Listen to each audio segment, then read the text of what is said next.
The Russians blamed the Ukrainians, but it's just one more piece here of that bridge that is... We're talking about intermix hector. Wow, look at this. What's going on, please? Introduction in the lecture. And obviously Russian officials haven't officially said much either. CNN's Scott McLean reporting there. The authorities in Iran have launched a new drive to force women to wear the Islamic headscarf. The so-called morality police are reportedly back 10 months after a young woman they detained over the way she'd covered her hair died in their custody. The outrage over Mahsa Amini's death led to the morality police largely pulling back as the authorities struggled to contain months of nationwide protests calling for the overthrow of the theocracy. Hundreds of people died before they were able to crush the protests. Now, unverified images appear to show police again berating and arresting women who haven't covered their hair. The BBC's Azadeh Mashiri has more on what that might mean. This is the culmination of progressive steps that the Islamic Republic has been taking. Now, one of the government's responses to the anger you mentioned after the death of Mahsa Amini in the morality police's custody was to pull them from the streets. The same morality police who denied her family's accusations that she was harmed and beaten in their custody. Her father said that to the BBC. And there were mixed messages at the time about whether it would be disbanded forever, but officials were certainly saying there would be change, that things would simply not be the way that they were before. And yet, 10 months later, those promises have not only fallen short, but there has been a complete reversal now. The morality police has returned to the streets of Iran, and it confirms in a highly symbolic way. Well, you can stop it. Okay. I just like to say very kindly,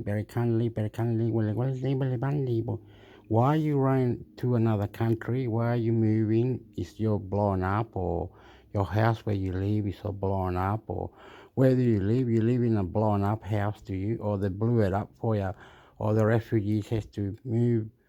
They didn't want these people. They moved them. They scare tactics where they blow the buildings. Committed to continuing this crackdown on dissent. And remember, tens of thousands of protesters have been arrested. We know that 7 of them have been executed, and of course hundreds have been killed on the streets. So when it comes to the protests themselves, they're happening to a far lesser extent as they were before. But that's also why women have been taking to social media, why they've been using music and dancing, because those are safer forms of protests. But this news today is also in response to the fact that the streets of Tehran and... Yeah, but you gotta remember, it's human rights, right to protest. Protocols, how we fuck you up. I love you, but no, we don't. We're sporty, we're crazy, we want a good family upbringing, parenthood, good people, we want to live good at the end. You can still hear it, though, even if you can't see it.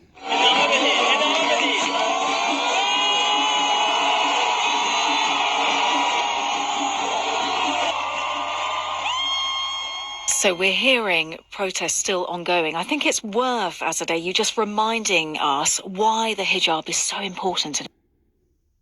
Oh,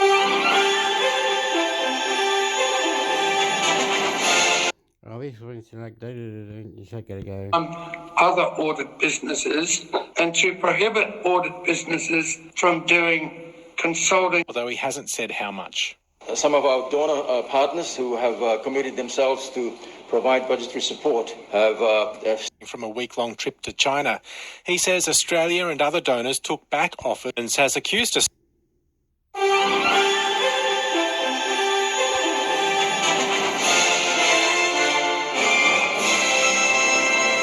ABC News to China. He says... Arranged how we might communicate with the public.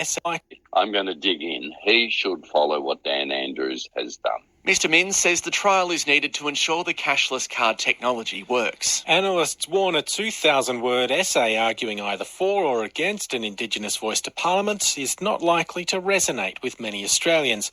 Audit businesses, and to prohibit audit businesses from doing consulting, advisory and other forms of business. There are widespread calls for the New South Wales government to follow Victoria's lead on poker machine reform and fast-track cashless gaming cards. Gavin Coote reports. Says China has since Fells says consulting done in a questionable manner has cast a shadow over audit integrity and should not be allowed. After a 21-hour siege was wanted for domestic violence offences. Dale Drinkwater with you for Triple J News. Police say a man who died of a suspected self-inflicted gunshot wound after a 21-hour siege was wanted for domestic violence offences. Police went to a home near Lithgow in New South Wales yesterday after reports a 29-year-old man and a 20-year-old woman were fighting and the man was armed with a gun. After the pair allegedly barricaded themselves inside the home, police say shots were fired at authorities who returned fire. No one was injured.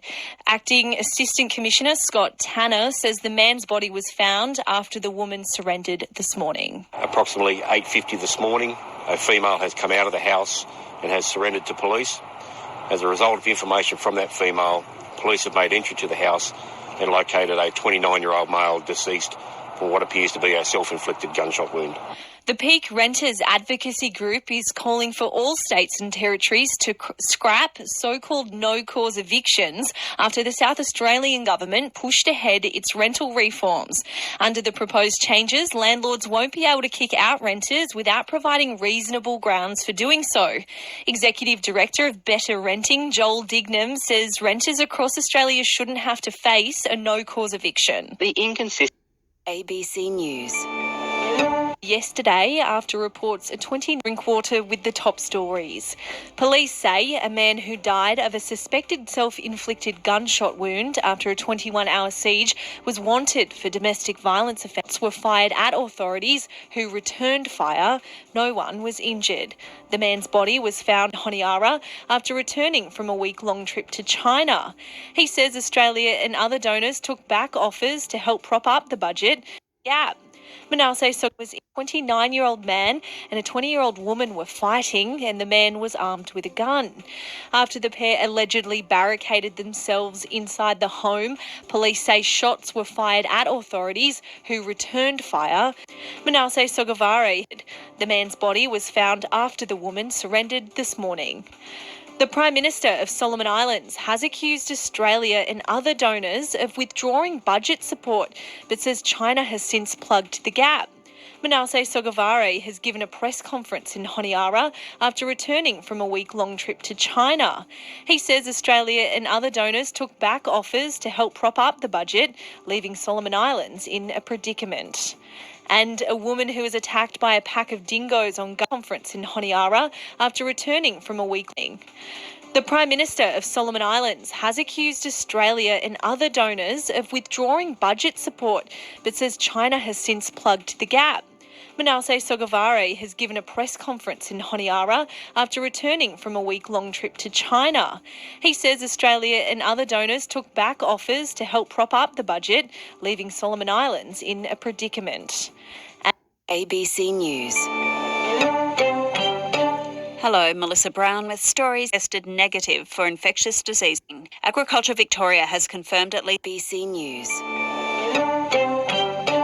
Hello, Melissa Brown with stories making news in Victoria. A thoroughbred breeder in Melbourne's southeast says the sudden death of 2 of her horses was devastating. Agriculture Victoria has confirmed at least 10 horses have died at properties in southeast Melbourne, on the Mornington Peninsula and southwest Victoria since the beginning of the month. The department says all the horses have died quickly and have tested negative for infectious diseases such as Hendra and anthrax. Nia Clark from Narre Warren North has lost 2 horses and is nursing another 3 that are sick. She says it was shocking to watch her horses die within 24 hours. Victoria's Chief Veterinary Officer, Dr. Graham Cook, is urging horse owners to report any issues, with the common factor being a rapid onset of illness. Victoria's Energy and Water Ombudsman says there's been an increase in complaints about power being cut off. Last week alone, the watchdog received more than 430 complaints about bills, electricity rates and disconnections. In June, it received 50 complaints about disconnections, up from 25 in April. The Victorian Government says people need to reach out early to their providers if they're struggling to pay their bills. And 2 people have been arrested after a drone was allegedly used to drop drugs into a Melbourne prison. It's alleged drugs and nicotine patches were found in a milk carton in a jail in Truganina in March. Police seized a drone, drugs and a sword from properties in Mount Waverley and ABC News. I'm Andrew Messenger with the top stories making news in Canberra. The victim of a massage therapist who's being sentenced for raping several clients has told an ACT court she's been left with a permanent black stain on her soul. Jade Toomey reports. Wei Ching Lu is being sentenced in the ACT Supreme Court to 4 counts of rape and 4 acts of indecency between November 2019 and October 2021. One of his 6 victims told the court her body shut down on the massage table after being assaulted and said he suggested she book a longer session at her next appointment. Mr. Lu's defence barrister said his client believed his actions would generate more referrals and bring in more money for his Chinese medicine business. The Master Builders Association says the ACT currently has the workforce needed to address housing shortages, but it will need more tradies in the years ahead. The MBA's Michael Hopkins has told a Legislative Assembly budget estimates hearing a reduction in residential building approvals means a shortage of tradespeople could become a surplus if they aren't engaged in more projects like public and affordable housing. We need to be continuing to invest in skills so that we're growing our construction workforce, so that we can meet those future needs. If we don't, we'll just be relying on importing interstate workers into the ACT. Disability support advocates say people with mobility issues in the ACT are being left behind by changes to transport options. Craig Wallace from Advocacy for Inclusion has told the Legislative Assembly modern electric vehicles are often designed without considering drivers and passengers with a disability. And he says the idea of car-free zones disadvantages Canberrans with a disability who rely on older forms of modified transport like cars and taxis. Monday afternoon's weather for Canberra, sunny with light winds. There'll be another update here around.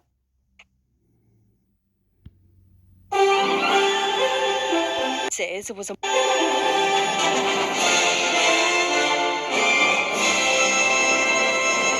Good morning, Kirsten Webster with your local news on ABC Gold Coast. The Queensland Liberal National Party is riding high after what it says was a more emphatic than expected by-election win for the Gold Coast federal seat of Fadden on the weekend. Nicholas McElroy reports. Gold Coast City Councillor Cameron Caldwell has retained the seat for the Liberal National Party with ease. He beat a field of 13 candidates and delivered a swing of about 2.5% towards his party. Focus quickly turned to how the local vote might reflect national sentiment. Labor figures say the party always knew it was not going to win the contest in the safe Liberal seat and suggested anything less than a 4% swing away from the federal government could be considered a loss for the LNP.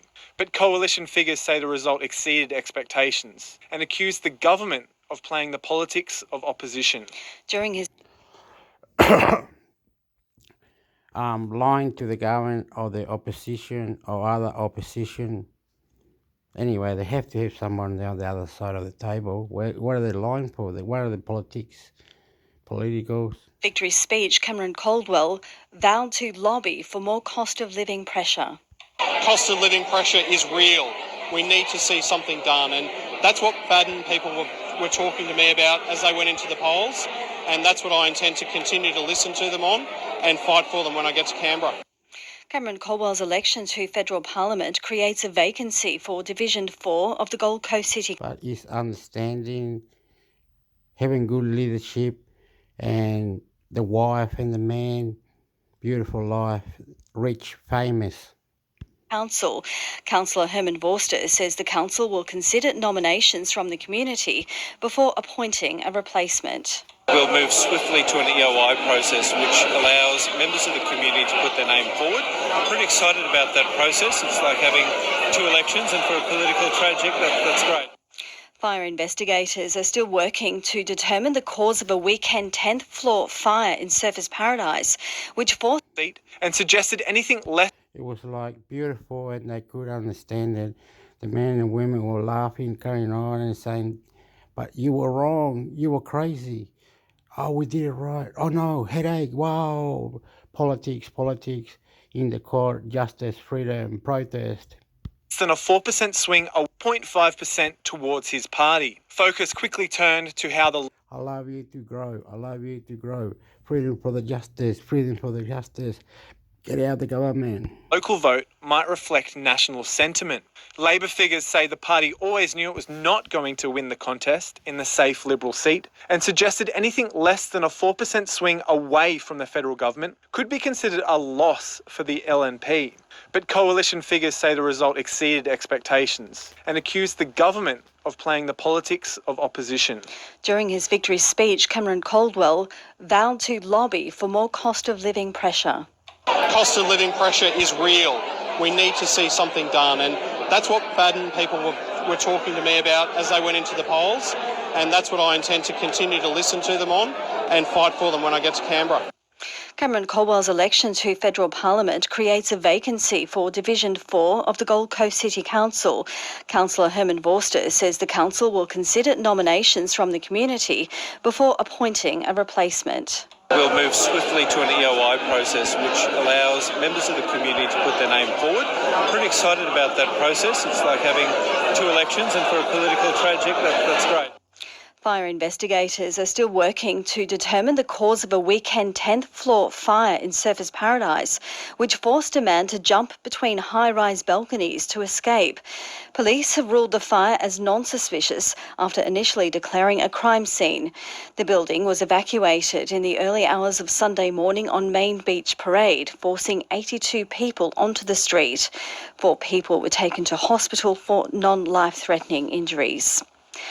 As the Gold Coast City Council awaits an urgent report into the impact of fire ants on the region, there's concern across the border that the pests will cross the Tweed River within a few years.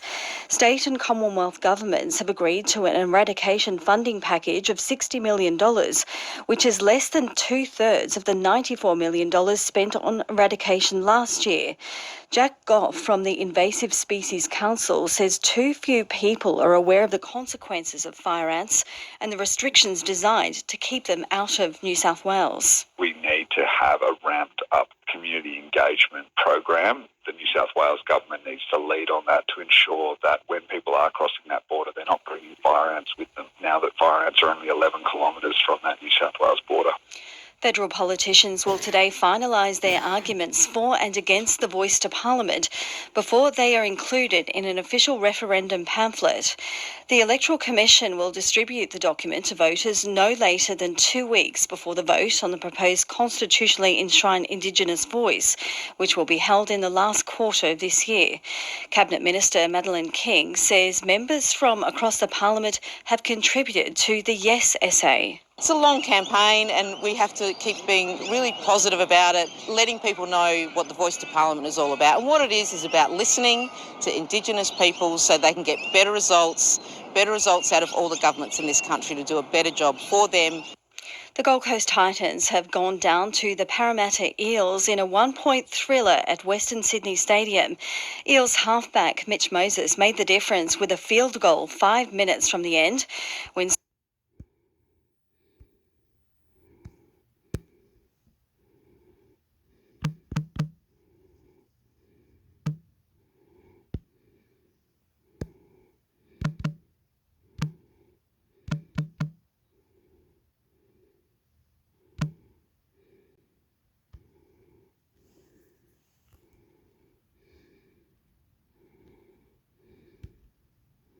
how you can build your very own home. Go to PAL, that's P-A-L, kithomes.com.au, or you can phone them on 1800 024 912. 2SM, Super Network News. Good afternoon, I'm Reece Sullivan. The Voice No case has officially been submitted to the Australian Electoral Commission. Michaela Egan reports. The AEC is preparing to release the formal yes and no cases for The Voice, drafted by the country's parliamentarians tomorrow. The no case has handed in its 2,000-word essay submission ahead of the 12 o'clock deadline tonight, outlining its argument against the Indigenous voice to Parliament. Shadow Indigenous Australians Minister Jacinta Price says after careful consideration of the input and views of all members of the committee, she believes the essay they have produced outlines the strongest case against what she's called the divide decisive voice with a simple and clear message. The essays will be the foundation of the referendum pamphlet, with the AEC now in charge of organising the logistics of printing and distribution before the vote. No official date has been set just yet for the referendum, but it will occur in the last 3 months of the year. At Parliament House, Canberra, Michaela Egan, Super Network News. Over 10% of samples analysed at a Canberra pill testing service were thrown out. James Carter reports. Nearly 1 year into the operation of the can test service in the nation's capital, a new report has revealed strong community support. Over the last 11 months, 1,000 samples were tested in the lab, including heroin, methamphetamine, cocaine and MDMA. 50% of the drugs tested were found to contain an unexpected substance, with people using the testing less likely to take the drug after finding something unexpected. 70% of Canberrans accessing the service had never reached out to a healthcare worker for information about drug use previously. The service identified a new drug not yet seen in Australia, nicknamed CanKet, and is also able to release information to the public about unknown substances. The service has been extended until at least December 2024. In Canberra, James Carter for Super Network News. The New South Wales Government is implementing a Safer Cities lighting installation at Moore Park for the FIFA Women's World Cup. 4 routes between Sydney Football Stadium, Central Station and the light rail will have lit-up designs and signage. Caroline Butler-Bowden, Deputy Secretary of Cities and Active Transport Division at Transport for New South Wales, says the lighting will create an accessible, safe and exciting experience for fans. We're encouraging all fans to take public transport. It's obviously included in their ticket price. So take the public transport and then just walk that last stretch from public transport options to the stadium. Labor's plan for the Eraring power plant to close in 2025 must be reviewed, according to the coalition. They claim their capacity mechanism provided the support Australia's energy system needed for the transition to net zero, but the first thing federal Labor did was scrap it. Shadow Minister for Climate Change and Energy, Ted O'Brien, says the station needs to be maintained. Just over the last 24 hours, there have been points of the day where over 80% of our electricity has been coming from coal in New South Wales, over 80%. You can't turn off that system without a replacement there ready to go. And there is no replacement there ready to go. In sport, Roosters coach Trent Robertson has admitted it was his call to give captain James Tedesco a break post-Origin. After starring for the Blues last Wednesday, Tedesco didn't back up in his side 30-16 loss to the Storm on Saturday. Robertson says he sticks by his decision, but didn't want to comment on critical commentary by the media. Richmond star Dustin Martin will be sweating on the AFL's match review after coming under scrutiny for an off-the-ball elbow in the win over West Coast. Martin appeared to throw his elbow into the midriff of Eagles defender Alex Witherden midway through the second quarter. It will almost certainly be looked at by the MRO, but it appears that the force may not be enough to retract a suspension. And a fan has caused a huge crash in the Tour de France. The fan can be seen holding out his phone to take a photo as a pack of cyclists goes past before Belgium's Nathan van Hooydonk hit their extended arm. At least 20 riders fell in the incident.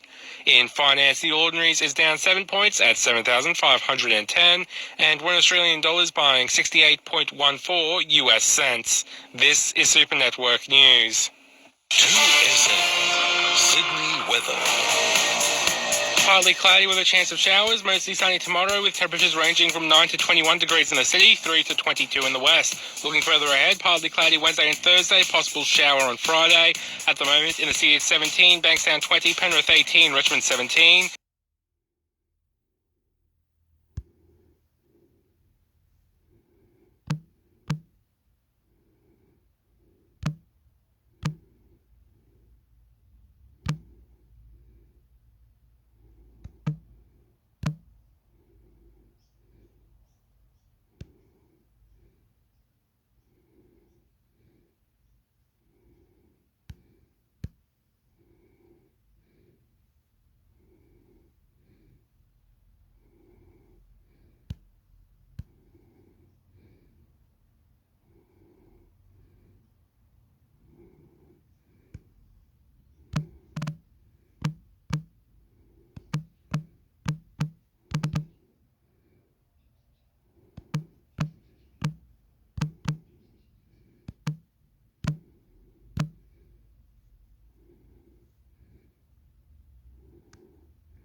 To Earth Matters.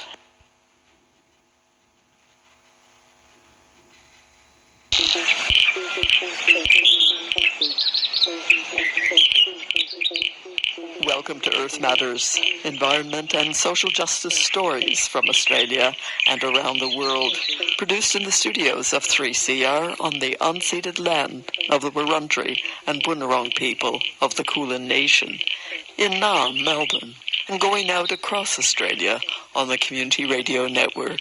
I'm Judith Peppard. In October 2022, Earth Matters reported on community opposition to proposed seismic blasting in the Otway Basin.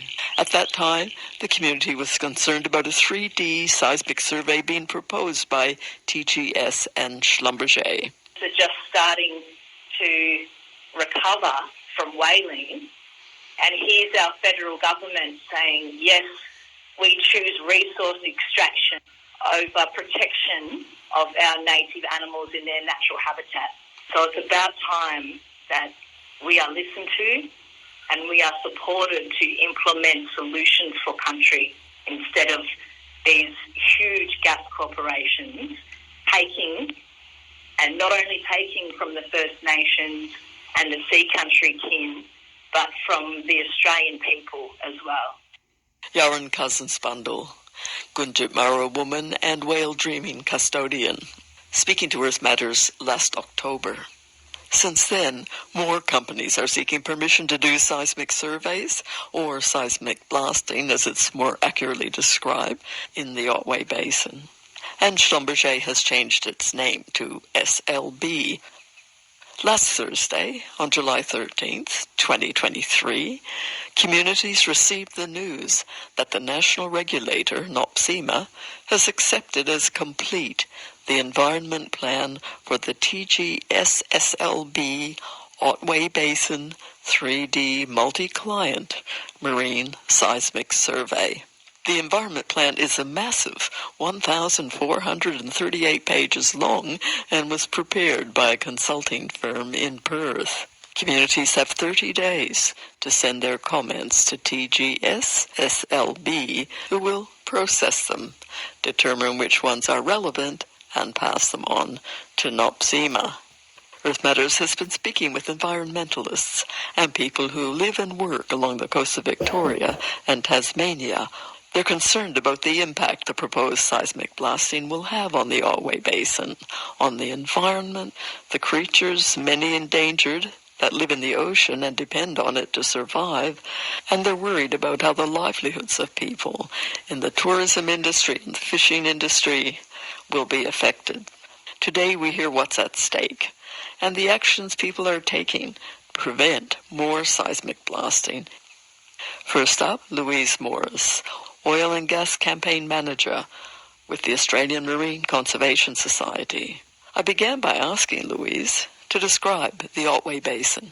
So the Otway Basin is a huge stretch of water which starts off the coast of the Otways in Victoria, spans down to northwest Tasmania. So you pretty much just draw a line from that coast from Melbourne through to the South Australian border. It's key habitat for blue whale, southern right whale, pretty much every type of whale you can think about that comes through Tasmania. Toothed whales, so killer whales, porpoises, and it is being absolutely smashed by seismic blasting. At the moment, what we're dealing with is two proposals, which combined are actually the largest ever seismic blasting proposals put forward in Australia. And when you think about how long Australia's offshore area from WA to the southeast has been targeted by oil and gas, you get an idea of how big these proposals by TGS and Schlumberger and Regia are. It's massive, the impacts are huge, and I think what is really galling is the fact that these oceans have actually been surveyed with seismic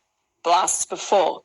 So this is companies just doing it again and again and again so they can sell this information to oil and gas companies.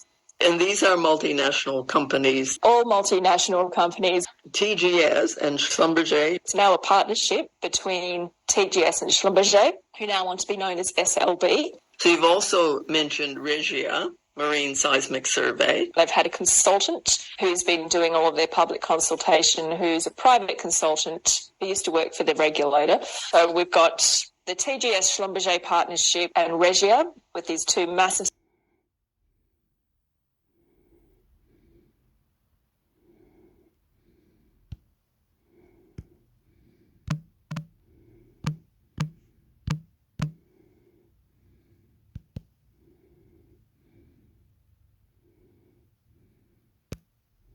This is 2SM. Traffic. The M1 ED southbound from Woolloomooloo to Moore Park is under speed. Mascot busy outbound on General Holmes Drive at Foreshore Road, which is struggling itself outbound from Botany. And Seven Hills reports of an incident affecting all directions, Corner Abbott Road and Seven Hills Road.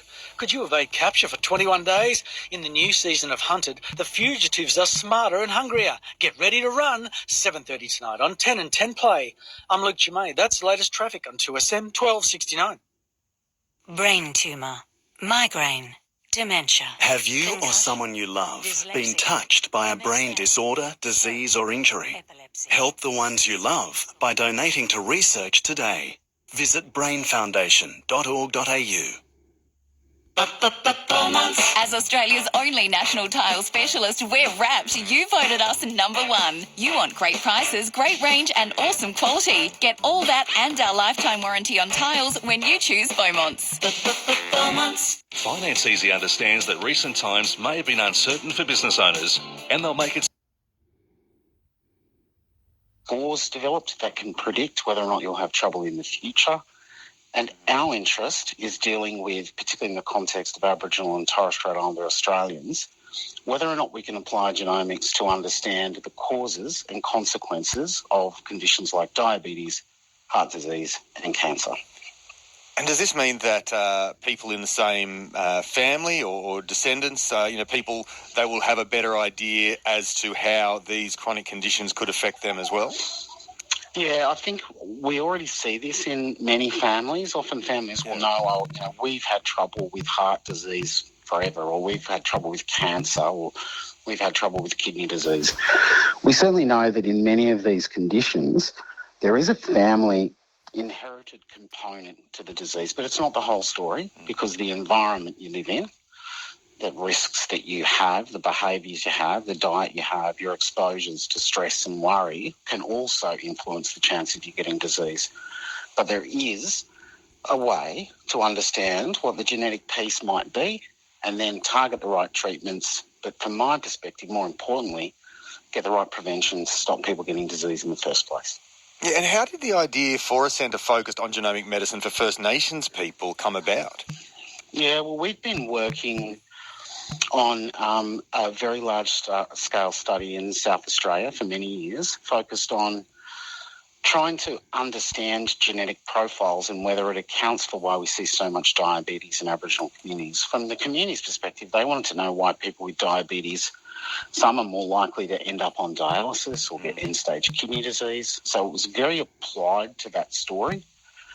What we realised is there was very little effort around the country to bring together the expertise we have to build a response guided by Indigenous people in the first instance to use the most advanced technology in health and healthcare and make sure that it was bent to the will of providing equitable health outcomes for our community. So it was really the next step for us to actually say, let's pull together all the fragments and actually do this together in partnership with communities. Yeah, and so designed to include input and feedback for First Nations people?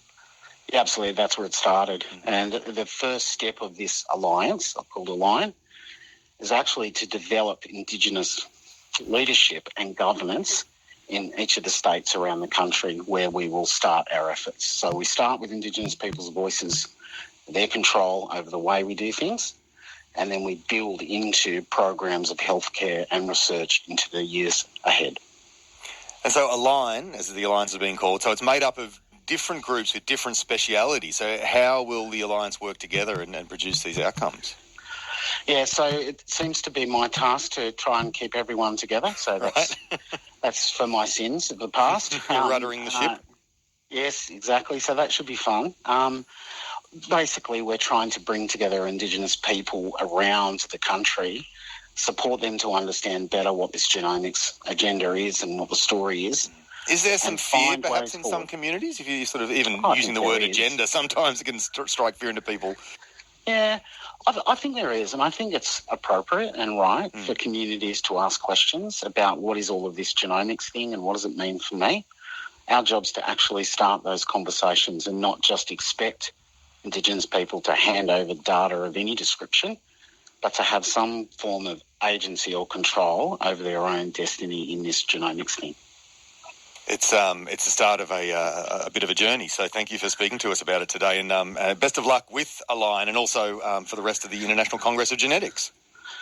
Indeed, and all my best to everyone down in Shell Harbour and the Gong, from where I grew up. So it's good to be on radio there with you all. Come and talk to us soon, Alex. Thanks, mate. Cheers. Thanks, mate. Bye. Good to talk to you. Alex Brown there, Ewan Mann, and the lead of the Australian Alliance for Indigenous Genomics, or ALIGN, Professor of Indigenous Genomics at the Telethon Kids Institute, which is co-sponsoring this, and the Australian National University. AB.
Hey, Prime members, you can listen to Tides of History ad-free on Were in south of Spain is Cadiz, which until not so long ago, sort of there was nothing older than 6th century, and then again through commercial work, there's now this sort of late 9th, early 8th century little neighborhood. It's a street with a couple of side streets and sort of houses, including 2-story houses, where both architecture, portable material culture, the ovens, the flatbread ovens that people had, it's very Phoenician in lifestyle and everyday. So that's a substantial number of people who moved and really built a small Phoenician style house there, which is what makes that site very different from a place like Huelva or even La Rebanadia or the early sites on Sardinia, which are in an indigenous context.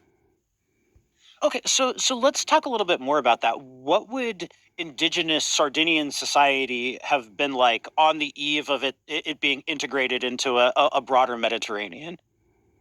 A Mediterranean, connected, sophisticated in its own way society, sort of recognizably different than other parts, but still sort of a complex economy with, also metallurgy, various kinds of ceramic production, sort of all that sort of things, and so it's very sort of varied.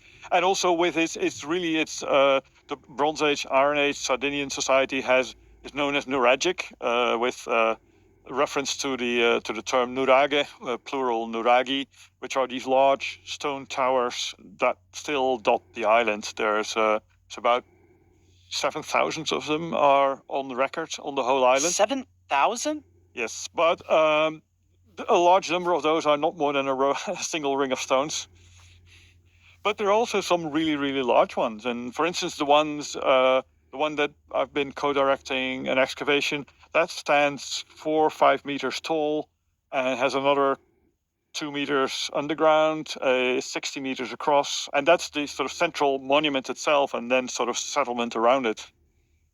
So, I mean, that's those are huge. I like if you ever, I highly recommend people listening to this look up pictures of them because they are really impressive structures. I mean, they are like these are substantial. They're the megalithic, monumental type of structures, and as you mentioned, there are a ton of them. So what are they doing? What's the function of them? Why build all of these things? Again, a lot of, this sort of, because of the impression that they make, the sort of comparison has always been made is with castles. They've been called proto-castles and that sort of thing. And so, so defense is an element, and obviously that is. But there's also a wide variety. When I say those 7,000, the majority of those are just single towers, and just so that would still have been sort of 10 meters tall or something like that. But from the CISO series, was hit with a lawsuit alleging more than 713 million to 20 years. It's Wednesday, July 12th, 2023. Silk Road's senior advisor sentenced to 20 years in prison. On Tuesday, the U.S. Justice Department announced that Roger Thomas Clark, a.k.a. plural of Mongoose and Variety Jones, was sentenced to 20 years in prison for his role as top advisor to Silk Road online black market operators. Clark is accused of conspiring to sell about $213 million worth of illegal drugs and other illicit goods and services, including murder for hire, to more than 100,000 buyers during the market's operation from 2011 to 2013. Silk Road's founder and operator Ross Ulbricht, a.k.a. Dread Pirate Roberts, described Clark as a real mentor, advising him about Silk Road's security vulnerabilities, technical infrastructure, and how to govern site users and vendors. 11 million HCA patients impacted by data breach. HCA Healthcare, operator of U.S. and U.K. hospitals and healthcare services, announced that its network was compromised, leading to the theft of data belonging to more than 11 million of its patients. On July 5th, reports emerged that stolen HCA data was being offered up for sale on the dark web. HCA confirmed that patient data, including names, contact info, dates of birth, and appointment details, were stolen in the cyber attack, but added that credit cards, medical info, and social security numbers were not affected. Threat actors threatened to leak the trove of HCA data if the company failed to meet its demands by this past Monday. Google hit with lawsuit alleging it stole user data to train its AI tools. On Tuesday, Google's parent company Alphabet and its AI subsidiary DeepMind was hit with a lawsuit alleging the company scraped data from millions of users without their consent in order to develop its AI products, including Bard. The suit was filed by Clarkson Law Firm and alleges that Google violated copyright law due to, quote, secretly stealing everything ever created and shared on the internet by hundreds of millions of Americans, end quote.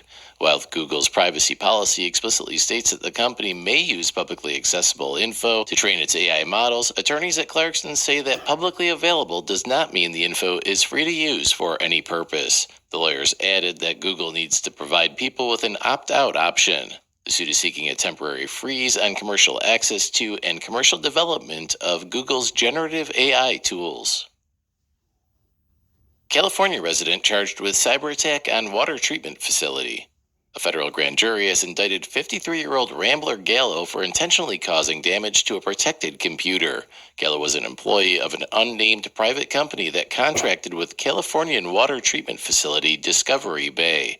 Gallo was responsible for maintaining Discovery Bay's instrumentation and the computer systems used to control the electromechanical processes. Upon resigning from the company in January 2021, Gallo allegedly remotely accessed Discovery Bay's network and uninstalled the main operational and monitoring system that protected the entire water treatment system, including water pressure, filtration, and chemical levels. Gallo faces a maximum statutory penalty of 10 years in prison and a fine of $250,000. The court could also tack on a term of supervised release, additional assessments, and restitution. And now, a word from our sponsor, Opal. Opal is the data. Hackers exploit Windows policy loophole to forge driver signatures. Chinese-speaking threat actors have been observed exploiting a another. I think he's got it under control. Exactly. You duck your head down, wouldn't you? I'll duck my head down. Yeah, I'll do that. Yeah. You would, totally. Okay, and finally, you go crazy one day and you buy 6 donuts from your local cafe. Okay, they're still warm. Okay? Right. You only need 2. You only want 2, but you couldn't help yourself because it's such a good deal. Good deal. Yeah. You see a homeless person on your way home sitting in front of the co-op asking for change. Oh. You have none. What do you do? The thing is, he might be diabetic. That's the thing. Do I really want to push a donut onto him? You know, that's a really good answer because I have done that exact thing. And the guy was like, oh, man, I wish I could, but my tooth. So the poor fucker had a toothache as well. Oh dear. Okay, last one. You're at work. You have a very big palatial window in front of your desk, and you spot an injured bird outside. What do you do? What floor am I on? I don't know. Irrelevant. Oh, okay, so it's not that I'm going out onto a ledge or anything. No, sorry. No, ground level then. Ground level. Okay. So there's a little injured... I didn't think about that. Little injured bird out there. Yeah. I'm not sure what I can do. Maybe I could gently pick it up. I could cradle it in my hands and feed it back to healthiness with a little pipette. You would not dare. Giving it bird food. You wouldn't, would you? I love animals. I love them. You'd go pick up a bird. Yeah, why not? What kind of, is it like an emu? What kind of bird is it? Yeah, I didn't mention that. It's an ostrich. No, I don't want an ostrich. No. Okay, well, look, I think you wouldn't, right? Because I don't think you're as kind as Mumbai's very own Dwani Mehta. And you're saying, wow, Carl, you said that strangely, her name. But I have it from Yogi. I got Yogi to tell me how to pronounce it. Our friend Yogi, yeah, okay. Yeah, do you want to hear it? Do you want to hear Yogi's... Oh, yeah, let's have Yogi on the podcast. Dwani Mehta. Thanks, Yogi. Dwani Mehta. So Dwani Mehta works as a manager at Famous Studios. Okay, this is a studio that provides like video and dubbing services, that sort of thing. Right. There she was last week. You know, Dwani's working away, and she looks up and she spots an injured bird. But like you, right? She doesn't know much about birds. She's not a birder. She doesn't have vet skills or anything like that. But she can tell that the animal's in distress and she wants to help. Yeah. But how?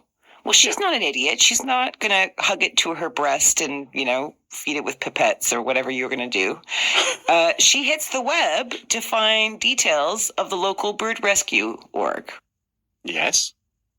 And with a few tippy taps, she lands on the bird rescue organization with a toll-free number. Okay. She calls and explains the situation. Mm-hmm. And the responder's like, waste no time, asks her to send a form. So they ask her if they can send her a form so that she can register the request by email. Right. Okay, so basically saying, bird injured, this is the location, this is what I saw, all that stuff. And she needs to pay a nominal fee of 1 rupee, which is just shy of a cent or a pence. Okay. Okay? Yeah. And then she waits. And what are they going to do? Are they going to send around an emergency van or something to pick up the bird? Yeah, come pick up the bird, bring it to a shelter, nurture it back to health, do whatever they can. That's the whole plan, right? So she's waiting there. It's like the RSPCA that exists in our country as well. It's like Just Eat or Deliveroo, really, isn't it? But, but for animal welfare. In the opposite direction. Unless you're a vegetarian. Yeah. So she's waiting. She's waiting. And there's the bird still twitching, is it? Still, exactly, right? And sadly, the whole day she waits, no bird rescuers show up to help the poor thing. Okay. But then about 4 days later, she's on the train and she gets a message. Not a note from her mom reminding her to come for dinner that evening, and not one from her boss saying she's got a promotion. She gets a text saying that 100,000 rupees have been debited from her account. Oh, okay. So when she paid the 1 rupee... What the Yes, when she paid the 1 rupee... She gave them enough information for them to extract considerably more. Exactly, but how would that work, right? Yeah. So normally the way it worked was they give me your credit card number over the phone. And perhaps in this case, it was just put in your card details here on the little form, and we're just going to take 1 rupee. Right. And this, folks, is when she realizes that she's been duped by an opportunistic con, okay? Looking for people who want to help distressed little animals. Feels very niche. It feels very... Well, it's not, actually. It's a toll-free hijacking scam, where the scammer gets a phone number that is very similar to a popular toll-free one, perhaps number that of the customer support line. Right. And it's a copycat phone number that will have 1 or 2 digits, from the official one. Yeah. Or a different toll-free prefix, like 888 rather than 800, for example, like in the States, if they were there. And then when the customer types in the wrong number, the call goes to the bad guy. So that's what she did. She went to a legitimate website which had a legitimate phone number, and she mistyped the number? I think perhaps what might have happened is when she went to Google and typed in, give me the number for the local sanctuary, what came up was a fake ad or a poisoned ad or a poisoned, account. Shame on you, Google. But she's no dum-dum. So this happens to her. So she's £1,000 out of pocket, and she's no dum-dum. So she immediately takes action, lodging the complaint online with the cybercrime department, and visits her bank to submit a written complaint right away when it happens. Hang on, when she contacted the cybercrime department, did they say we can take your complaint? Right! But you're going to have to pay us 1 rupee. How did she get the number for the cybercrime? That's the irony. I know. I saw that when I writing this. I was like, geez. So, and she also contacted the Mumbai Central Government Rail Police, perhaps because she received this when she was on the train. Filed the complaint against the fraudsters for impersonation, cheating, and forgery under the Indian Penal Code. Feels a bit random to contact the rail police just because that's where you were when you. What if she'd received it at the pizza restaurant? Would she go and send a complaint to them? I'm a little worried that perhaps the story is because the story is basically quoting a member of the Central Government Rail Police as their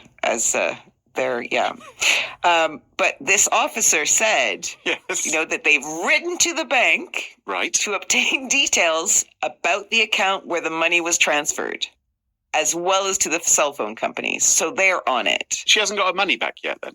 No, this is what, remember we talked about this. I think this is what you would call authorized fraud.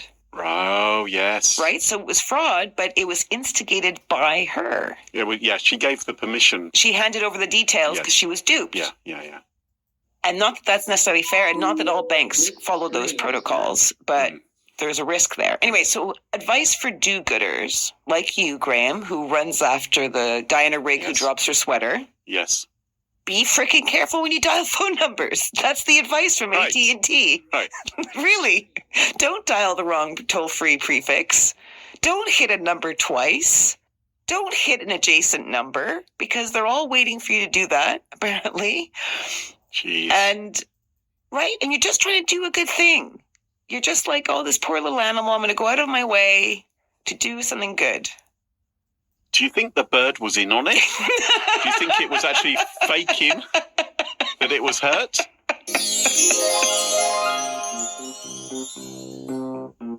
Smashing Security is brought to you by Centripetal.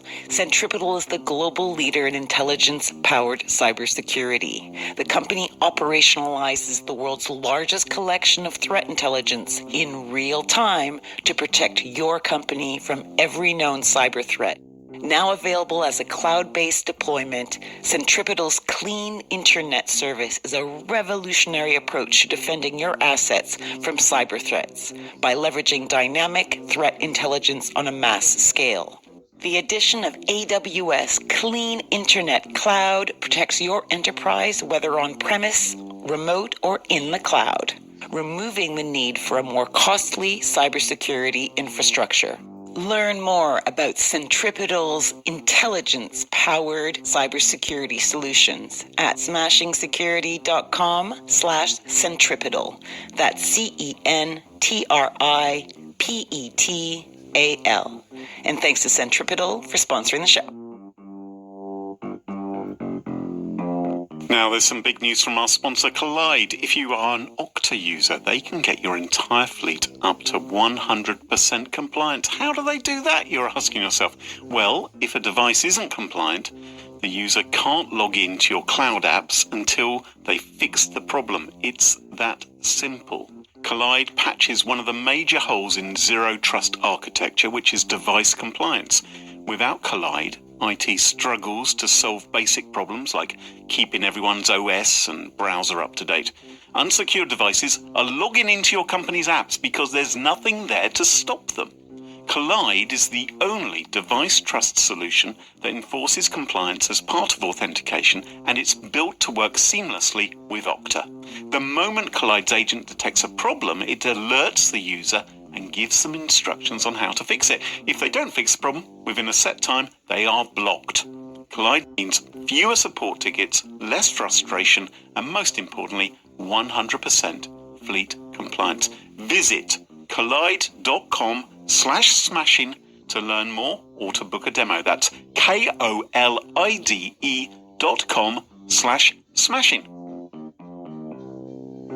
Smashing security listeners, did you know that Bitwarden is the only open source cross-platform password manager that can be used at home, on the go, or at work? Bitwarden's password manager securely stores credentials spanning across personal and business worlds, and every Bitwarden account begins with the creation of a personal vault, which allows you to store all your personal credentials. These are unique and secure passwords for every single account you access. And it's easy to set up. It's easy to use. I honestly love Bitwarden. I use it at home, use it at work, use it on the go. Get started with a free trial of a Teams or Enterprise plan at bitwarden.com/smashing. Or you can even try it for free across devices as an individual user. Check it out at bitwarden.com/smashing. And thanks to Bitwarden for sponsoring the show. And welcome back. Can you join us at our favourite part of the show, the part of the show that we like to call Pick of the Week? Pick of the Week. Pick of the Week is the part of the show where everyone chooses something they like. Could be a funny story, a book that they've read, a TV show, a movie, a record, a podcast, a website, or an app. Whatever they wish. It doesn't have to be security-related necessarily. Better not be. Well, my pick of the week this week is not security-related. Good. It was recommended to me by an avid listener to the podcast. Thank you to Connor G for dropping me a line. Shout out, Connor. About this series of documentaries on Netflix called Connected, The Hidden Science of Everything. Now, Connected, which is hosted by a chap called Latif Nasser, who listeners may know. He's the co-host of Radiolab. Yes. Yes. You know him? Yes, I do. So I wasn't listening. I was Googling. You weren't listening? No, I wasn't listening. Latif Nasser, I think his name is. Oh, I don't know his name. That's okay. I think he's been the co-host since late last year of Radiolab. Oh, okay. He's new. Sorry. I used to listen in the old days, yeah. This show is quite interesting, and it looks at the connections between different things from the world of science. So, Connor, who recommended this documentary, which I watched, he called out a couple of episodes. So I watched one all about nukes, nuclear bombs, and obviously nuclear weapons. Not necessarily a great thing, right, Carol? Yeah. Wrong, Carol. Apparently they're brilliant. What? Well, not brilliant, exactly. Well, there are some benefits. Maybe we should just watch the show. There are some benefits, and the benefits are, for instance, how it pertains to the identification of fake art and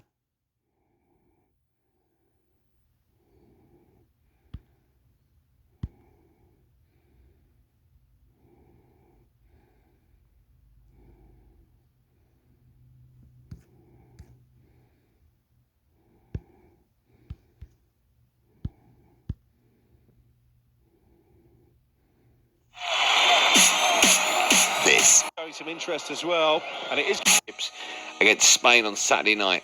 TalkSport's chief football correspondent Alex Crook believes this group of players could be a golden generation. It's interesting because we've never heard that before. Take out a Qantas credit card. You know, I'll make a stupid decision. You know, when I went to prison, when I came out, and things just sometimes. Harrowing interview with Gary Neville. Jermaine Pennant Join me on Drive Time to discuss his own personal battles and how they affected his football journey. I thought I was just a loose cannon. I thought I was that's just what I am. I'm just this person who makes mistakes, who's can't be trustworthy, and my life was kind of falling apart. And I sat down and I thought, what is wrong with me? And what age is this? This is multiple times. This is throughout my career. I would, I'll make a stupid decision. When I went to prison, when I came out, and things just sometimes just didn't change. I was going over again, making the same mistakes. And I sat down and said, what am I doing? How many kids out there would give an arm and a leg to be a professional footballer? Why do I keep making these mistakes? What is wrong with me? And again, I didn't understand the trauma. I did not understand a lot of things, and the ADHD that I had, which I only been diagnosed last year, which all played a massive part. So I went to a therapist to try and get some answers, and I did, and it's helped amazing. And they did this test with me. It's called an ACE test, Adverse Childhood Experiences, and they ask you 10 questions. And the higher you are, you're 12 times higher at risk of health risks, such as alcoholism, drug use, depression, suicide attempts, going to prison. And I'm just going to a couple of questions were did a parent or adult in the household often ever push, grab, slap you, throw something at you, or hit you, or injure you? Did an adult or a person at least 5 years older than you ever touch you, fondle you? Another question would be, do you often ever feel like in one point in the family you never loved, you wasn't important? So there's loads of questions, and I scored 9 out of 10. And when they told me that, I was like, wow. Without help or without speaking to someone, I would just continue making the same mistakes. So that was the first time you realised it wasn't just that was the way you were programmed. Yeah, it was something deeper. Because everyone was telling that, everyone was labelling me that as well. So to a point, you start to believe that. So there was a lot of self-destruction going on in your life. You mentioned 100%. You mentioned you crashed a car. You went to prison. Yep. You had to play football with a tag on. And I know, because we had this chat earlier on briefly, that you told an incredible story about when you went to prison. You were on loan at Birmingham, and Steve Bruce came to prison to see you. Is that right? Correct. Tell me more about that. Well, I was on loan at Birmingham. Then my sentence got brought and I got sent to prison for 30 days. And Steve wanted me to sign. And he visited me in prison. He said, I want to come and see you. Not to talk about signing for Birmingham, but to come and see me as a person, as a young lad, and see how I was doing on my health. And it was weird because everyone knew who it was. Everyone was looking around in the meeting room, but that meant a lot. Again, my father wasn't there; he didn't come. My agent, obviously, who I've had since I started playing, and then obviously signed for Birmingham. But what Deli's saying about Poch is I had the same with Steve. No, he understood me. He kind of probably done a bit of research, knew where I came from, and knew my background to a certain degree. But he never punished me. He would be angry, but he wouldn't punish me. He would always try and play me because I was, one of his star players. And he would put his arm around me and talk to me and say, "Are you all right?" When I was out of line, yeah, he would do the necessary, but it wouldn't be right going with the kids and whatnot and not play, that's all I wanted to do. And on the back of that, because he was there for me and I could feel like I could talk to him, he put his arm around me, that was probably one of the best periods of my career. And on the back of that, I got a move to Liverpool. Most managers that I've had have just thrown me away, go and train with the kids. Never had a conversation like, "Are you all right? Is everything going on? Is everything all right in the head? Is everything going all right at home?" No one's ever asked that question. They just thought, you're a bad lad, you're a bad boy. A reminder, if you have been affected by any issues, the Samaritans 24-hour helpline is always available. That's 116123. That's 116123. And if you're under the age of 18, you can call Childline on 0800 1111 0800 1111. Now, on Tuesday, we found out that Tyson Fury would be returning to the boxing ring in a fight against UFC champion Francis Ngannou. Fury's promoter Frank Warren joined me and Andy Townsend on my show, Andy Goldstein's Drive Time, to discuss the controversial matchup. Since we announced this on TalkSport as we came on air at 4 o'clock, I'm looking at my switchboard, it's lit up. Boxing fans, the words they're using are nonsense. It's not a boxing match, it's farcical. The list goes on and on and on. Why have you put this fight together, firstly? It's two guys who are the best in their relative sports. That's what they are. One is who's the champion of UFC. He's in the Guinness Book of Records as the hardest ever puncher, and he's in with Tyson. It's a fight we made, and let me tell you why do we make the fight? Because we tried to make the fight with Usyk, we tried to make it with Joshua, and neither of them wanted to know. And Frank, was there nobody else out there? Because tell me, who else is out there? First of all, and the other thing is, this whole division was stagnant because everybody was waiting for a big show in December, which we were told a couple of weeks ago will now be pushed back to the first quarter of 2024. So what are we going to do? Sit around waiting? They said that nothing could be done in Saudi. Well, something is being done in Saudi, and this is the fight that's being made. And and we're doing the deal with a different group of people in Saudi. So there's a market created. It's a massive game changer as far as the sport's concerned, as far as doing shows in Saudi. And more importantly, Tyson is busy. You know, he's not fighting. He's not. You know, you look at the fight they've announced yesterday for Joshua against Dillian Whyte. We all see Dillian Whyte and Tyson last year. It weren't even a race. Tyson done an absolute job, and everybody's now selling this fight like it's something extra special. Frank, let me ask you, right? Because you said who else is there for him, as in him, Tyson Fury, to fight? Go on. Listen, I see Tyson Fury as like the flag bearer for boxing, and a lot of people are saying that at the moment boxing, especially heavyweight boxing, is in the gutter. Are you suggesting that because there is a lack of opponents in this division, he's left with no choice other than to fight a UFC fighter? No, I'm not. I'm saying that the fights will. No, it's not because of that, and I'm not going to kid anybody and say any different. But let's just say it's in the gutter. You've got Joe Joyce coming up having a rematch against Zhang, the Chinaman who's the right. So Zhang, that's on. That fight's on. It's a cracking fight. How is that in the gutter? You got Daniel Dubois fighting Usyk next month in a cracking fight. How is boxing in the gutter? Well, it's hang on, let me finish. Those fights. So why is Tyson going there? Because he's Tyson Fury, and he's been offered a serious lot of money to get involved in a unique event where you've got two guys from two different sports are going to fight, and it's not a crap. Fighter is not the bet. What is UFC a Mickey Mouse situation? Well, no, it most certainly isn't. But if you're going to have if boxing all of a sudden is just going to be going down this road, we're having these crossover fights when all of a sudden the fights that the public really want, and you know as well, Frank. Come on, well, I know you've got a job to do, but listen, the fight the public really want, you haven't got it on the table. That's the truth. And staying with boxing, earlier in the week, Simon Jordan responded to Anthony Joshua's recent criticism of TalkSport in true Simon Jordan fashion, by obviously using lots of long words. No one really knew what they meant. Why are they so quick to judge?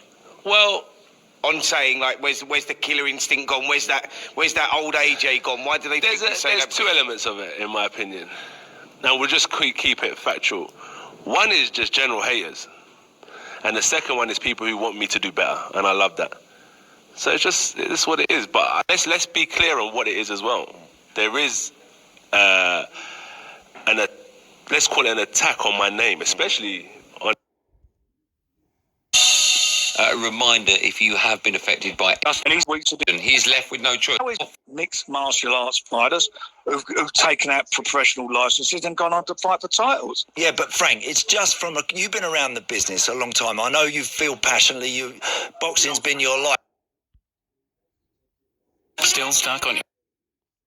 nothing wrong. I did everything that I could. But yeah, I think things take time with me. Again, I said it wasn't meant to be this time. Hopefully, I will be like the others that failed a couple of times to do it, and will come after. On now to boxing, and Final Night presenters Adam Cadge. Need to happen, because if they're going to sell Harry Maguire, then they don't need to tell him he's not going to be the captain, because if he's not at the football club, he can't be. Therefore, then Harry Maguire doesn't have to make a statement. Are they using it as a mechanism to lever him out of the club? That's my point. It's the only reason it can be done is to make it quicker, because if Harry Maguire's sort of dawdling on whether he's got a future there, whether he hasn't, this is Ten Hag saying you don't have any future at all. You're done at Manchester United, so get your people to sort your move out. Well, I think it's a great decision. No, let's move on. We do not want Bruno as captain either. Come on.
Manut take overlive, angry magire toki.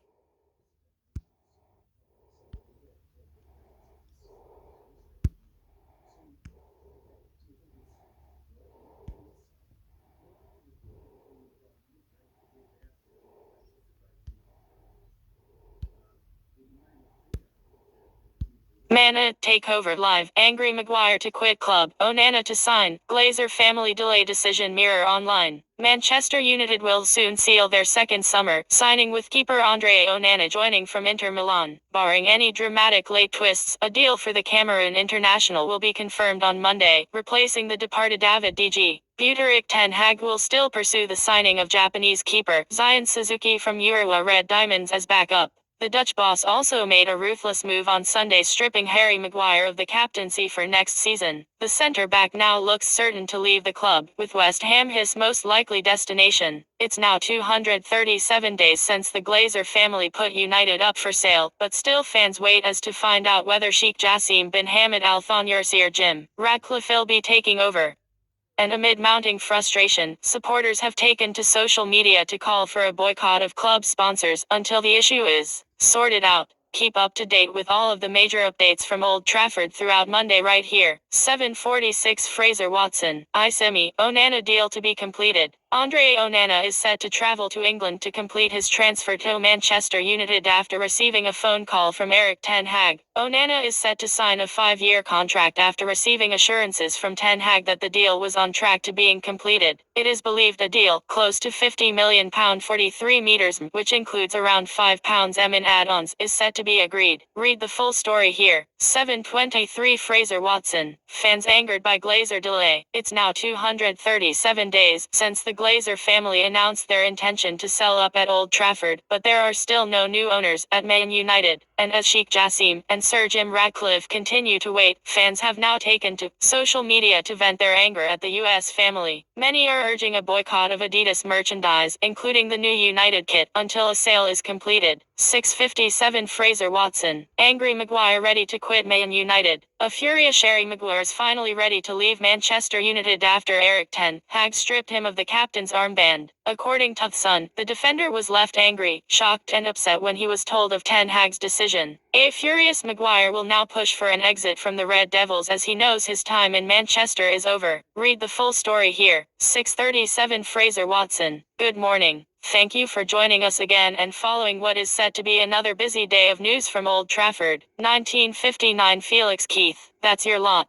Thanks for following along today. Join us again tomorrow for all the latest. 1931 Colin Miller. Deal for Ramos complicated. Manchester United are ramping up their pursuit of a striker, but any hopes of signing Gonçalo Ramos from Benfica are likely to be complicated. Paris Saint-Germain are interested in signing the 22-year-old striker, who has emerged as one of the most in-demand attacking players in European football. Bruno Fernandes has already encouraged United to move for his Portugal international teammate. Mirror Football understands that super agent Jorge Mendes has been given a mandate to sell the striker this summer. Ramos enjoyed somewhat of a breakthrough season for the Lisbon Giants this campaign, bagging 27 goals as the de facto replacement for Darwin Núñez. Read more here. 1918 Felix Keith. Man release statement on Maguire. Manchester United have released a statement after stripping Harry Maguire of the captaincy. Everyone at Manchester United thanks Harry for his contribution as captain over the past 3.5 years. The statement reads, "The manager will announce the new captain in due course after he has informed the players." 1800 hours Colin Miller. Reasons for Maguire call. Eric Ten Hag has already detailed why Bruno Fernandes is the perfect leader for Manchester United after Harry Maguire was stripped of the captaincy. The decision to remove Maguire as captain was no huge surprise. The England international featured in just 16 Premier League matches last season and started only in 8 despite being fit for the entirety of the campaign.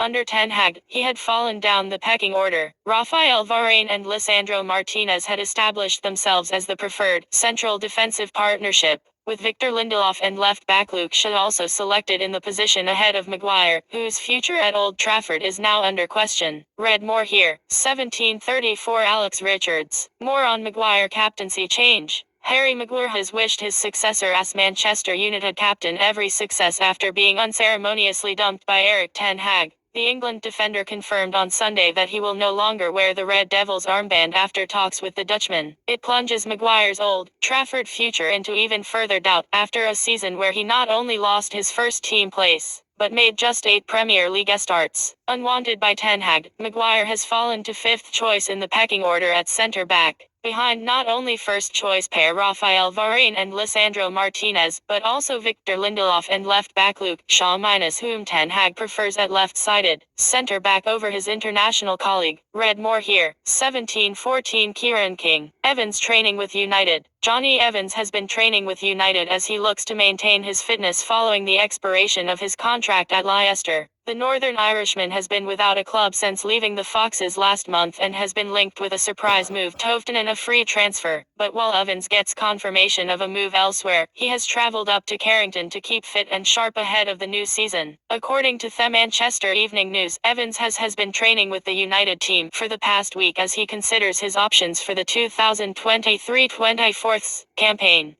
It is understood Evans has been spending time with both the academy and the first team group, and the report indicated it has benefited both parties, with the player using the facilities while lending his quality and experience. Read more here. 1646 Felix Keith. Fernandes favorite for captaincy. Bruno Fernandes wore the captain's armband a lot last season, and he is now odds-on favorite to take it permanently. Casemiro is another option for Eric Ten Hag, but it appears very likely that Fernandes will get the nod. 1623 Felix Keith. Maguire stripped of captaincy. Harry Maguire has released a statement after being stripped of the Manchester United captaincy by Eric Ten Hag. He wrote, "After discussions with the manager today, he has informed me he is changing captain. He outlined his reasons to me, and whilst I'm personally extremely disappointed, I will continue to give my all every time I wear the shirt."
Crowds cheer as Charlotte and George watch Wimbledon epic without very upset Lewis Mirror Online. As Novak Djokovic's 10-year center court dominance was finally ended by Spanish sensation Carlos Alcaraz. George, Charlotte, William and Kate were watching on from the royal box. Click for sound. Video loading. Video unavailable. Video will play in Prince and Princess of Wales take their seats along with Prince George and Princess Charlotte. Prince and Princess of Wales take their seats along with Prince George and Princess Charlotte. News, politics, celebs, TV, royals, money. Prince George and Princess Charlotte watched a Wimbledon classic from the royal box as they enjoyed a near 5-hour center court epic with their father Prince William and mum Kate. It was Charlotte's first time at Wimbledon as the Princess of Wales revealed that Prince Louis was very upset he wasn't there to watch Carlos Alcaraz dethroned the mighty Novak Djokovic in the men's final. Earlier, the family waved to the crowds on their way into center court as Kate wowed in a fitting green dress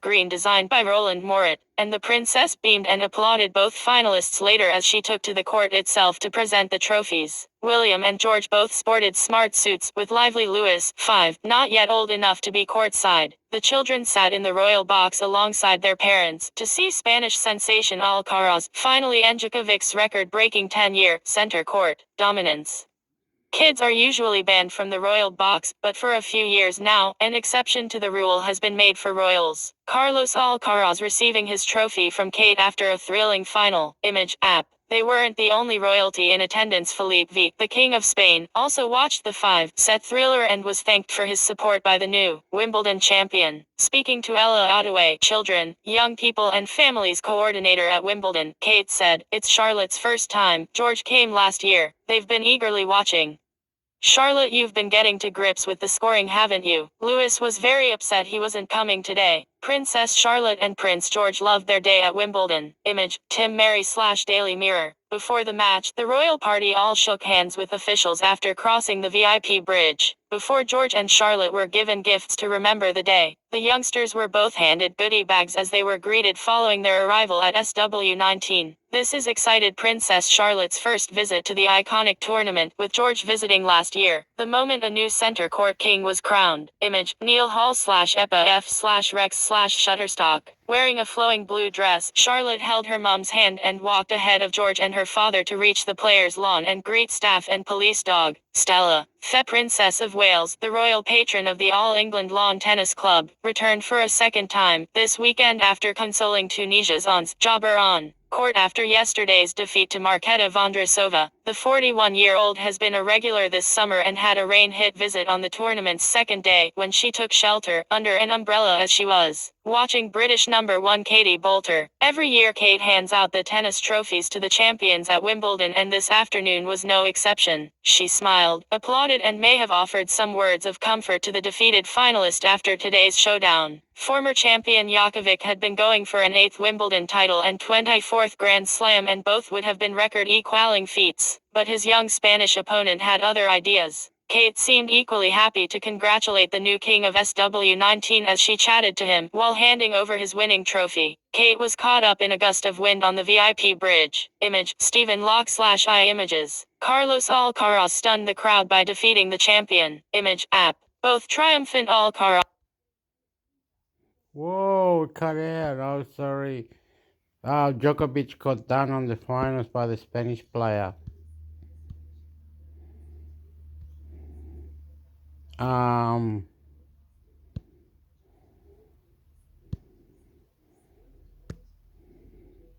Finding.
quote, calculated breach of trust by leaking confidential Treasury documents internally. Professor Alan Fells, welcome to you.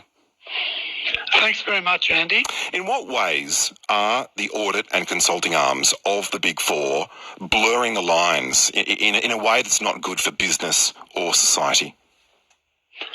Well, the problem is that audit is a tremendously important function in our economy, and we can't compromise it in any way unnecessarily. Already it's a difficult job because the auditor is paid by the customer, even though the customer may be given unwelcome news from the auditor. Now, to further put pressure on the system by auditors performing consulting and tax advisory and other services heightens the potential conflict of interest between audited businesses and the auditor. And it doesn't need to happen. Originally, audit firms just did that, but they found it was profitable to get into consulting and tax advisory and so on. It's more profitable for them, and I believe it has a somewhat adverse effect or a potential adverse effect. And not only that, but it's very important that audit is not only done properly, but believed to be done properly and free from compromise. And that doesn't happen under the present arrangements. I mean, the consulting firms long have said that these two functions of the business are separate, that there are what's often called a Chinese wall, a virtual barrier between the departments that sort of forbids any kind of ethical or legally questionable activity going on. Do you think those walls were ever there in the first place, or were just eroded over time? I think they've been eroded, and indeed, typically when they go through their list of arguments, having made the point that you just made or reported them as making, they then go on and say, it's great that we've got the two activities in the one firm because the audit activities benefit from the firms getting all this knowledge from consulting. Which shows a conflict of interest, which proves a conflict of interest. That's right. It's a complete contradiction to run the 2 points. I just, and also it doesn't look good to the public. And, the idea that this can be left to self-regulation has been blown out of the water by the PwC episode. How would you go about, if you were still in the chair at ACCC or a legislator or policymaker, how would you go about breaking up these two arms within the same industry? Because it's certainly not something that these firms want to do. No, that's absolutely correct. An interesting analogy is with banks around the time of the Hayne Royal Commission. They voluntarily gave up the major activities where there was conflict. The difference in this case is that the audit companies don't want to do that. It would affect the profitability, the income of some of the partners. So it will have to be forced by legislation. And the legislation could be simple and it just prohibits them doing things other than audit. And then, maybe there'll be organisational complications. They will be sorted out in the marketplace. Could it be less about a change in the organisational hierarchy or chart and more about regulations that go to the declaration of conflicts of interest, or do you think that's not far enough? That's not far enough. Actually, what has been happening over time is that in recognition of this conflict, more and more little bits of regulation have been put in to the system, but they don't seem to work. Not an easy area to regulate because the outside regulator just doesn't have inside information. There are several regulatory bodies doing these bits of regulation, and they tend not to try very hard anyway. So regulation hasn't worked. it's also complicated and costly and so on. It's better to make a clean solution. If you just join me here on RN Drive, it's 13 minutes past 5. Former chairman of the Australian Competition and Consumer Commission, Professor Alan Fels, is here. He gave evidence to the Senate inquiry into the consulting firms today. And you told the Senate inquiry that there was a lack of competition in consulting firms. I mean, we say big four, I mean, there's obviously a few more than that. When you compare it to other markets, I mean, perhaps the supermarkets might be an example. There is more competition, would you say? It's a highly concentrated market. The big four have just about all the auditing of big business. There are lots of other auditors who do smaller business, but they typically can't break in to business with the top 100 or 200 big businesses in Australia. So very concentrated, and that means that the culture where there's not too much concern about conflicts of interest or ethics or that kind of thing is easier to maintain. I want to ask you a question from the text line. Clinton in Cootamundra says, how does the Commonwealth have the power to regulate what a partnership, and these firms are partnerships, can or can't do? Under what instrument of law could these firms be broken up and their audit and consulting arms be separated? Is that even possible?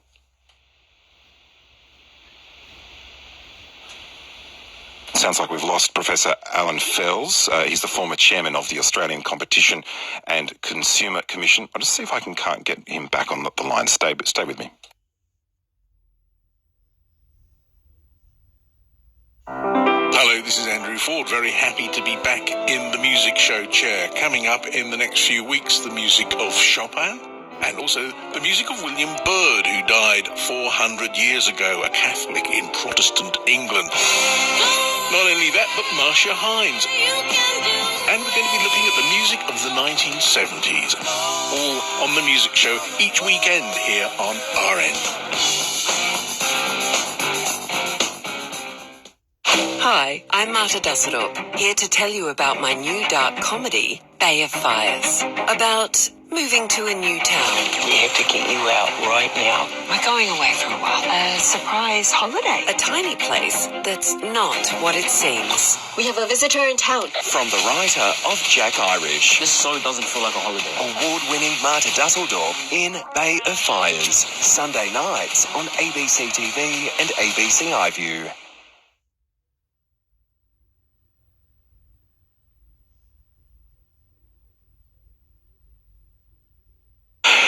Former chairman of the Australian Competition and Consumer Commission, Professor Alan Fels, is with me. Sorry, I think we just lost you on the line there. I was in the middle of asking you, under what instrument of law could you use to break up the audit and consulting arms? Because these firms are partnerships after all.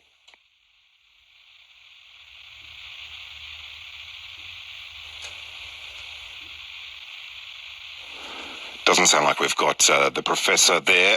Alan Fels gave evidence at the Senate inquiry. Oh, we've got you back. Lots of phone problems.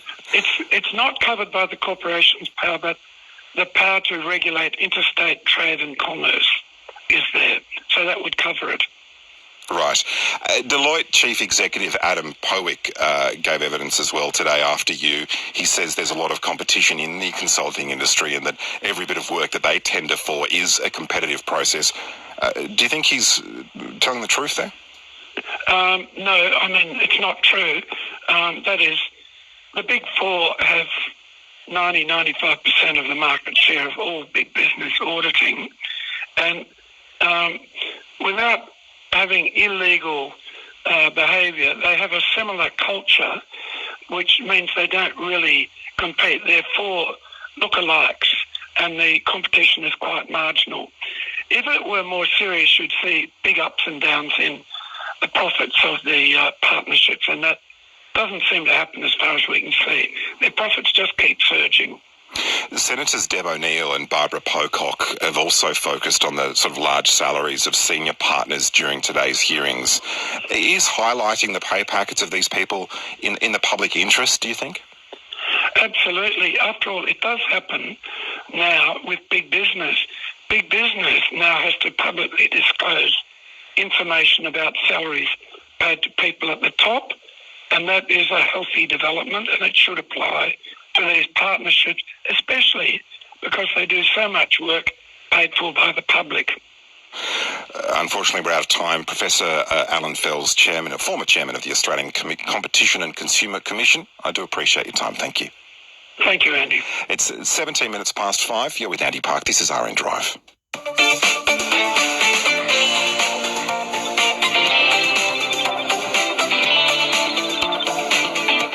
The Prime Minister of the Solomon Islands has again lashed out at Australia and other Western nations today, accusing them of withdrawing financial support for the nation's budget. In a press conference earlier today, Manasseh Sogavare told the media China has stepped in and plugged the gap.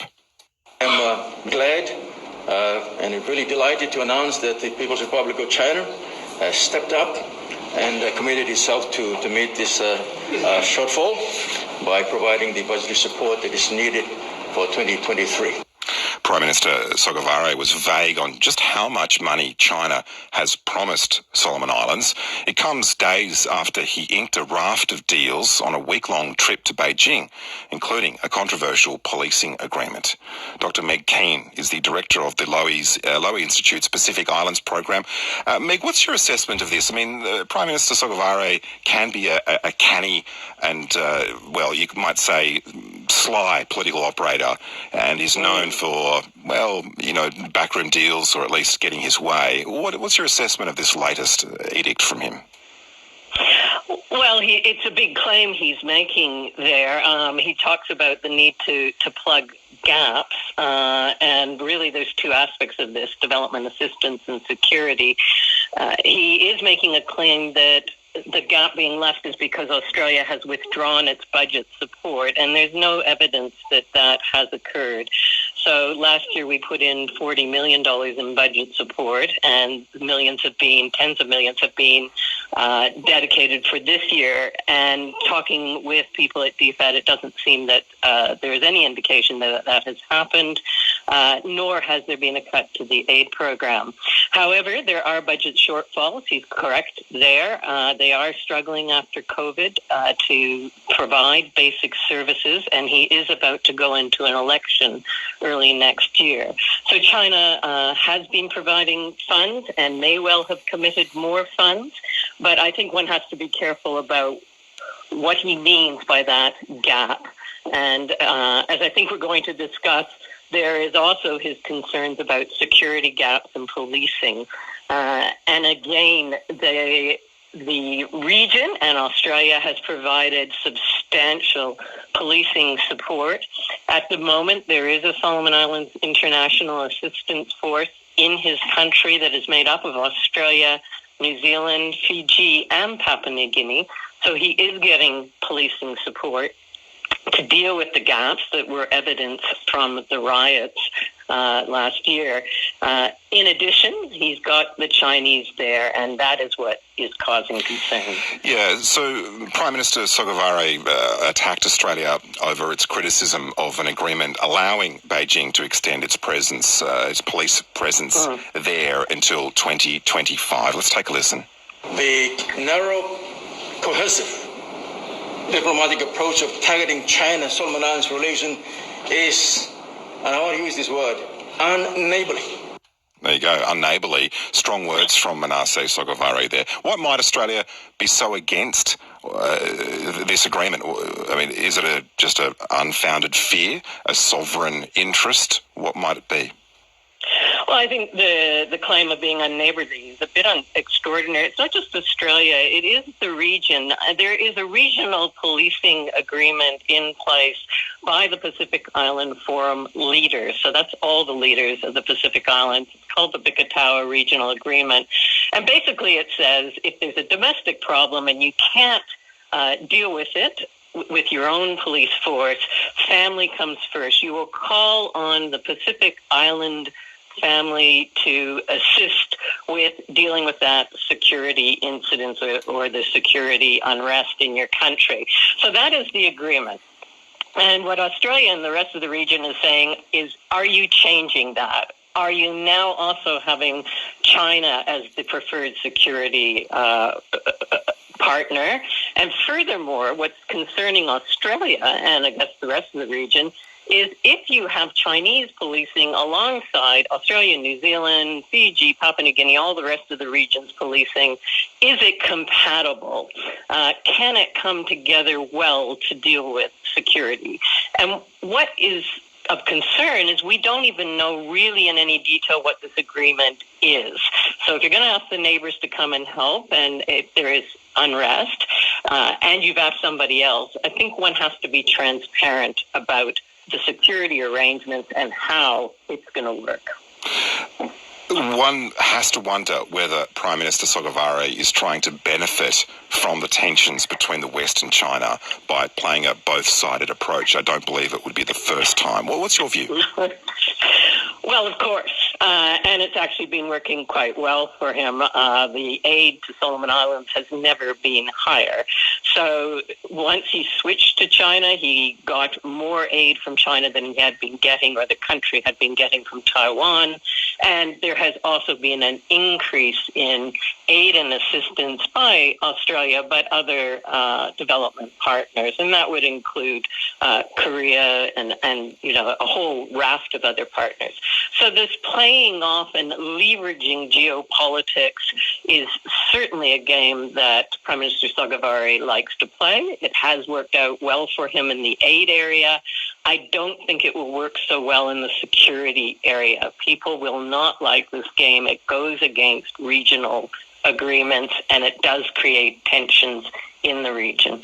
Of course, there's more players in this game, as you put it, than just Solomon Islands and Australia and China for that matter. New Zealand's Prime Minister Chris Hipkins says the region is becoming more contested, less predictable and less secure as China becomes more assertive. What's your response to that?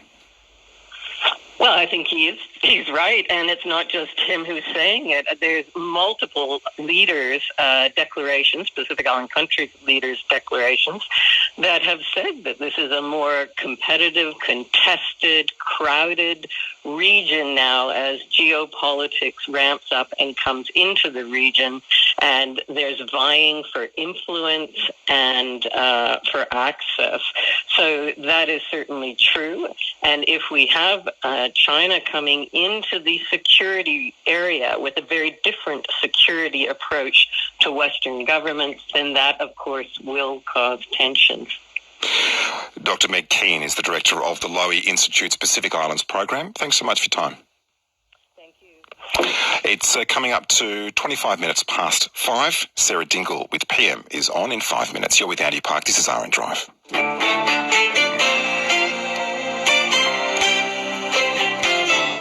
Well, I don't know about you, but do you fancy yourself as a bit of a walker? Do you see yourself on long deserted beaches and forest trails? Well, tonight's episode of Backroads takes a journey along Victoria's spectacular Great South West Walk. It's a trail spanning 250 kilometres that some have dubbed the Aussie Camino. It is our little secret. We've been so lucky to have this little special part of the world to ourselves. They call it Nature's Symphony in 4 movements, crashing from dramatic high notes to a gentle marching rhythm. That's ABC News Breakfast host Lisa Miller there. She's the guest presenter for tonight's episode of Backroads. Lisa, this is a really utterly spectacular part of Australia, but I do have to ask, did you walk the entire 250 kilometres? Let's get to this straight away. No, I did not, because it would take 2 weeks. ABC production schedules wouldn't allow it. What a surprise.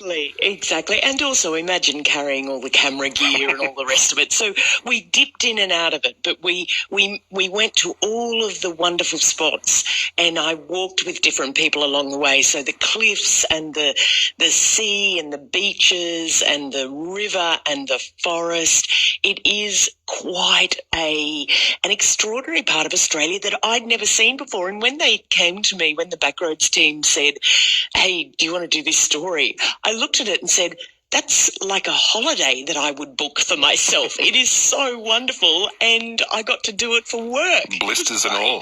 It's funny because the Camino in northern Spain and southern France really attracts a lot of very different people for a lot of different, you might say, personal reasons, even going back to Shirley MacLaine. You know, people do it, they're driven to do it. Did you meet people on the same kind of personal quest on this walk as they do in the Camino? Absolutely. It is a pilgrimage for those who can't make it all the way to Europe. It becomes a trip of a lifetime for them. Some of them that we met were getting over lifetime illnesses that they found the solitude and the harmony on a walk like this. Others, like the wonderful Bill Golding, who's 91 years old, Andy. This will make you feel like you need to get out and do more stuff.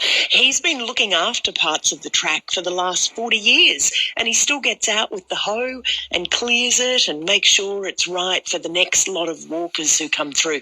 It's the land of the Gunditjmara people, and I met Ben Church, who does this great smoking ceremony at Discovery Bay for the walkers. So there is, it is honestly, you can be there in silence, you can reflect, or you can just chat away to people as you're walking. It honestly is just so beautiful. I'd love to do the whole 250 kilometres, to be honest. How long does it take on average? 2 weeks. And Sarah, who we talked to in the program, she takes groups who might want to do it. So she's done it about a dozen times. And by the time I got into the kayak down near the fishing village of Nelson, just over the South Australia border, or just before the South Australia border, I met up with some veterans from Afghanistan and Iraq who go there to spend time to try and deal with some of their demons. And it was just such a privilege to talk to them as well. Yeah, it sounds like in part a personal journey, but also a communal one for people that take this journey. I've never heard of it, so you've taught me something. I'll have to book in some leave and do it in the next 2 weeks off. I'll have to hit you up. That's Lisa Miller making this pilgrimage for Backroads on ABC TV tonight at 8 p.m, or you can catch up anytime on iView. Hey, thanks for joining me, Lisa. No worries, Andy. See ya. That's all we've got time for on RN Drive today. I'll be back tomorrow with the Nation.